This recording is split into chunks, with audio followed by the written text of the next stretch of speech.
Assalamualaikum warahmatullahi wabarakatuh. Salam kenal semuanya.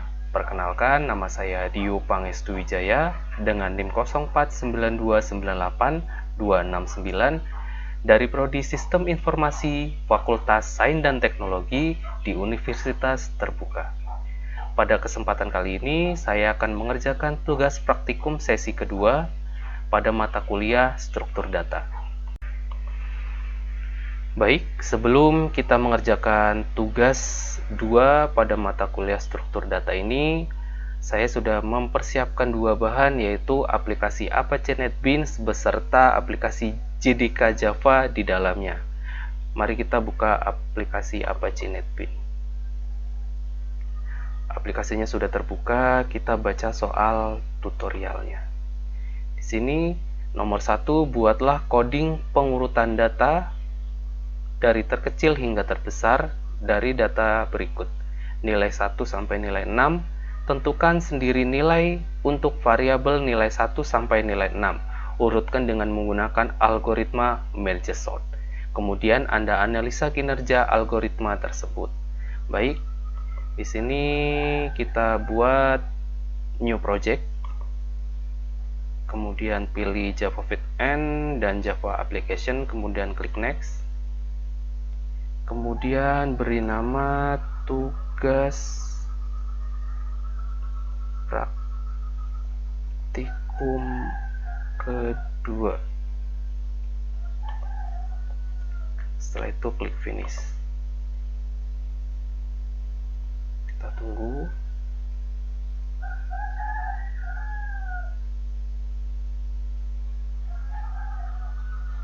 Baik, sudah terbuka. Di sini kita buka, kita buat dulu. Karena di sini tugasnya merge sort, kita rename jadi merge sort.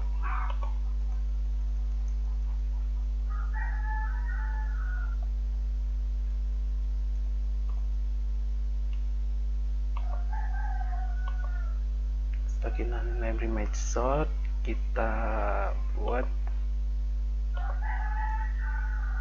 codingannya.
Codingannya sudah saya buat. Saya akan menjelaskan tahap demi tahap secara singkat.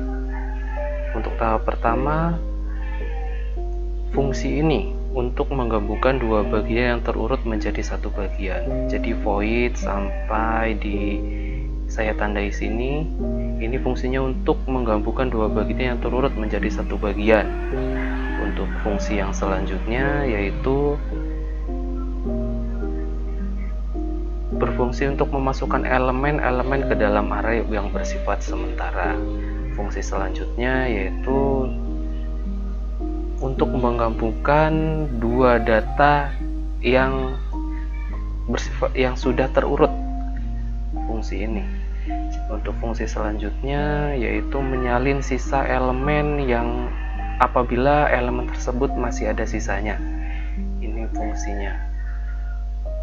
Yang selanjutnya, fungsi ini digunakan untuk membagi array menjadi bagian-bagian kecil dan memanggil merge untuk menggabungkannya. Untuk yang ini, void print array berfungsi untuk fungsi ini digunakan untuk mencetak array. Dan fungsi terakhir yaitu basis sort digunakan untuk memanggil fungsi saat untuk mengurutkan array. Jadi coba kita run untuk soal yang pertama.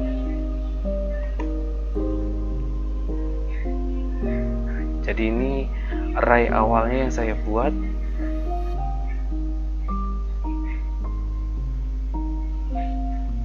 Arraynya 99, 151, 81, 7, dan 35. Coba kita cek. Nah, ini arraynya sama 91, 51, 81, 7, dan 35. Array awalnya yang sebelum diurutkan. Ini hasil yang sudah diurutkan. Jadi itulah soal nomor 1. Bisa kita lanjutkan ke soal nomor 2. Soal nomor 2. Di sini buatlah coding pengurutan data dari terkecil hingga terbesar dari data berikut. Nilai 1 sampai dengan nilai 6. Tentukan sendiri nilai untuk variabel nilai 1 sampai nilai 6. Urutkan dengan menggunakan algoritma counting sort. Kemudian Anda analisa kinerja algoritma tersebut. Baik, kita buat new project atau new file. Di sini beri klik next. Buat nama counting sort. Finish.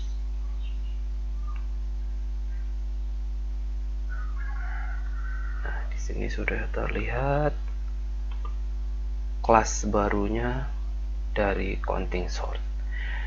Maka dari itu kita buat codingannya berikut ini.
Baik, demikianlah coding di soal nomor 2 sudah saya buat. Kurang lebihnya seperti ini. Di sini saya akan menjelaskan langkah demi langkahnya secara singkat. Untuk langkah pertama, pada public class counting sort ini berfungsi untuk membuat kelas counting sort. Jadi berisikan fungsi-fungsi dari counting sort. Untuk yang kedua, temukan nilai maksimum dalam masukan array. Ini fungsinya, menemukan nilai maksimum. Untuk yang kedua, tahap kedua, tentukan ukuran array berdasarkan nilai maksimum. Ini fungsinya. Untuk yang ketiga, yaitu menginisialisasi semua elemen count menjadi 0. Ini fungsinya. Untuk tahap selanjutnya, yaitu menghitung jumlah setiap elemen dalam array masukan atau array input di sini.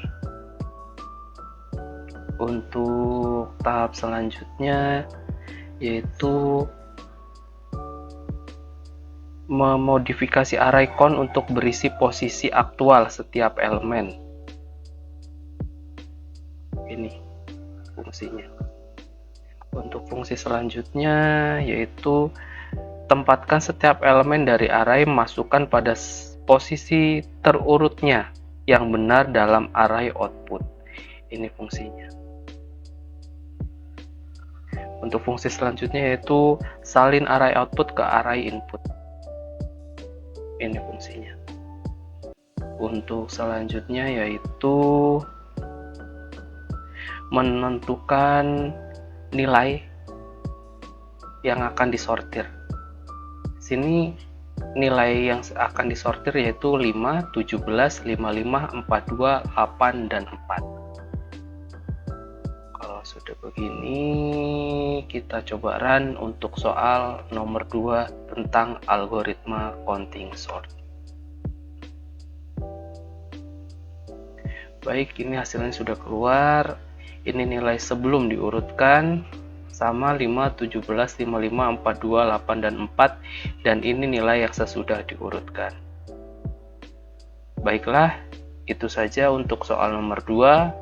Untuk selanjutnya, di sini saya akan memberikan analisa algoritma dari kedua algoritma, yaitu merge sort dan counting sort. Untuk merge sort memiliki kompleksitas waktu O dalam kurung n log n yang menunjukkan bahwa waktu yang diperlukan untuk mengurutkan array tumbuh secara logaritmik dengan peningkatan jumlah elemen. Sementara counting sort memiliki kompleksitas waktu O dalam kurung n plus k, di mana n adalah jumlah elemen dalam array dan k adalah rentang nilai yang mungkin. Merge sort cocok digunakan untuk berbagai situasi karena stabilitas dan kinerjanya yang konsisten. Sementara counting sort lebih efisien ketika nilai rentang dalam array terbatas dan mengungguli algoritma lainnya dalam hal kinerja jika rentang nilai relatif lebih kecil. Secara keseluruhan, baik merge sort maupun counting sort adalah algoritma pengurutan yang efisien dengan kompleksitas waktu yang berbeda. Merge sort memiliki kompleksitas waktunya yang cocok digunakan untuk berbagai situasi karena stabilitas dan kinerja yang konsisten. Di sisi lain, counting sort memiliki kompleksitas waktunya lebih efisien untuk rentang nilai dalam array yang terbatas dan mengungguli dan dapat mengungguli algoritma lainnya dalam hal kinerja jika rentang nilai relatif lebih kecil. Oleh karena itu, pemilihan antara keduanya tergantung pada sifat data yang diurutkan dan persyaratan kinerja yang spesifik dari aplikasi yang diinginkan. Itu yang bisa saya sampaikan. Soal 1 dan soal 2 sudah saya kerjakan. Tugas dari mata kuliah struktur data ini, apabila dalam pengerjaan terdapat kesalahan ataupun dalam penyampaian terdapat kesalahan, saya memohon maaf. Saya ucapkan terima kasih atas perhatian dan waktunya untuk menonton sampai akhir. Saya akhiri. Wassalamualaikum warahmatullahi wabarakatuh.